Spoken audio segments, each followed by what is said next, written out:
Hi, சப்பாத்திக்கு ரொம்பவே பர்ஃபெக்டான சைட் டிஷ் பன்னீர் பட்டர் மசாலா எப்படி செய்கிறதுன்னு பார்க்கலாம். அதுக்கு ஒரு கடாயில் ஒரு 3 டேபிள் ஸ்பூன் அளவுக்கு வெண்ணெய் சேர்த்துக்கலாம். அது கூடவே வந்துட்டு ஒரு 3 மீடியம் சைஸ் வெங்காயம் கட் பண்ணி நான் சேர்த்துக்கிட்டேன். அது கூடவே ஒரு 3 மீடியம் சைஸ் தக்காளியும் நான் கட் பண்ணி வச்சுருக்கேன். அதையும் நம்ம அது கூடவே ஆட் பண்ணிக்கலாம். பன்னீர் பட்டர் மசாலா செய்கிறது ரொம்பவே ஈஸி. இது கூடவே நம்ம கேஷ்யூ நட்ஸ், க்ரீம்ஸ் இதெல்லாமே சேர்த்தோம் அப்படின்னா இன்னும் திக்காக வரும். பட் நான் இன்றைக்கி கேஷ்யூ நட்டோ க்ரீமோ இல்லாமல் தான் நான் செஞ்சுருக்கேன். ஸோ தக்காளி போட்ட உடனே நமக்கு தேவையான அளவுக்கு உப்பு இப்போயே ஆட் பண்ணிக்கலாம். இல்லை அப்படின்னா இப்போது ஒரு டேபிள் ஸ்பூன் அளவுக்கு மட்டும் யூஸ் பண்ணிவிட்டு அப்புறம் கிரேவிக்கு ஏற்ற மாதிரி நம்ம போட்டுக்கலாம். இது கூடவே ஒரு 4லேருந்து 5 பல் பூண்டு, ஒரு 2 துண்டு இஞ்சி சேர்த்துக்கணும். இஞ்சி போட்ட அந்த கிளிப் நான் மிஸ் பண்ணிட்டேன். ஸோ இப்போ ஒரு மூடி போட்டு நல்லா வதக்கி எடுத்துக்கலாம். இது நல்லா வதங்கின பிறகு ஆற வச்சுட்டு மிக்ஸி ஜாரில் போட்டு நம்ம ஃபைன் பேஸ்ட்டாக அரைச்சி எடுத்துக்க போகிறோம்.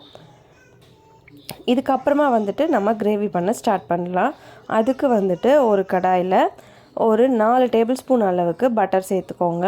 உங்களோட ரிக்குவயர்மெண்ட்டை பொறுத்து நீங்கள் பட்டர் ஆட் பண்ணிக்கலாம். அதில் ஒரு 2 கிராம்பு, ஒரு 2 பட்டை, ஒரு பிரிஞ்சி இலை, ஒரு ஏலக்காய் நான் இப்போ தாளிப்புக்கு யூஸ் பண்ண போகிறேன். ஸோ பட்டர் நல்லா மெல்ட் ஆன பிறகு நம்ம தாளிப்புக்கு எடுத்து வச்சுருந்ததையும் ஆட் பண்ணிவிட்டு நம்ம அரைச்சி வச்சுருக்க ஃபைன் பேஸ்ட்டையும் அதில் ஆட் பண்ணிக்கணும். ஆட் பண்ணிவிட்டு தேவையான அளவுக்கு நீங்கள் தண்ணி இப்போயே ஊற்றுறதுனால ஊற்றிக்கலாம். இல்லை திக்காக வேணும் அப்படின்னா நீங்கள் இப்படியேவும் விட்டுறலாம். இப்போது இது கூடவே 1 டீஸ்பூன் அளவுக்கு கரம் மசாலா, ஒரு 1.5 டீஸ்பூன் அளவுக்கு chilli powder, red chilli powder நான் ஆட் பண்ணிக்க போகிறேன். ப்ளெயின் சில்லி பவுடர் தான். அதுவும் ஆட் பண்ணிவிட்டு இந்த ஸ்டேஜில் தேவை அப்படின்னா நீங்கள் உப்பும் ஆட் பண்ணிக்கலாம். ஆட் பண்ணிவிட்டு நல்லா கலந்து விட்டுட்டு இதை ஒரு 5 to 10 மினிட்ஸ் நல்லா கொதிக்க வச்சிடணும், ஒரு மீடியம் ஃப்ளேமில் விட்டுட்டு. ஸோ இன்னும் திக்காகும், அதனால் நீங்கள் தண்ணி வேணும்னா ஊற்றிக்கலாம். நான் இன்றைக்கி கொஞ்சம் எனக்கு தேவையான அளவுக்கு தண்ணி மட்டும் நான் ஆட் பண்ணிவிட்டு இப்போ மூடி போட்டு வச்சிட போகிறேன். தண்ணிக்கு ஏற்ற மாதிரி ஒரு 5 to 10 மினிட்ஸ் நீங்கள் அப்படியே மீடியம் ஃப்ளேமில் கொதிக்க விட்டுட்டு ஓப்பன் பண்ணி பார்த்தீங்க அப்படின்னா நம்மளோட பன்னீர் பட்டர் மசாலாவுக்கு கிரேவி ரெடி ஆகிருக்கும். இந்த ஸ்டேஜில் நம்ம கட் பண்ணி வச்சுருக்க பன்னீரை இது கூடவே சேர்த்துக்கலாம். உங்களுக்கு வேணும் அப்படின்னா நம்ம இந்த ஸ்டேஜில் மேலே லைட்டாக ஃப்ரெஷ் க்ரீமும் ஆட் பண்ணிக்கலாம். நான் இன்றைக்கி ஃப்ரெஷ் க்ரீம் எதுவும் ஆட் பண்ணாமல் தான் இது செஞ்சுருக்கேன். உங்களுக்கு இன்னும் ஃப்ளேவர் ரிச்சாக கிடைக்கும் நம்ம அந்த மாதிரி ஆட் பண்ணும்போது.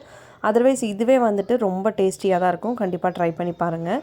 நான் இப்போ ஆஃப் பண்ண பிறகு லேசாக பட்டர் மட்டும் மேலே ஒரு 2 டேபிள் ஸ்பூன் அளவுக்கு நான் அதில் ஸ்ப்ரிங்கிள் பண்ணி விட போகிறேன். தென் அதுக்கப்புறம் ஆஃப் பண்ணிட போகிறேன். ஸோ நம்மளோட பன்னீர் பட்டர் மசாலா இப்போ ரெடி ஆகிடுச்சு. கண்டிப்பாக நீங்களும் ட்ரை பண்ணி பாருங்கள். ரொம்பவே சிம்பிள் அண்ட் ஈஸியான ரெசிபி தான் இது. பட் டேஸ்ட் வேறு லெவலில் இருக்கும். கண்டிப்பாக ட்ரை பண்ணி பாருங்கள். இந்த வீடியோ உங்களுக்கு பிடிச்சிருந்தா மறக்காமல் என்னோடய சேனலை சப்ஸ்கிரைப் பண்ணிவிட்டு பெல் பட்டனை கிளிக் பண்ணிக்கோங்க. தேங்க்யூ.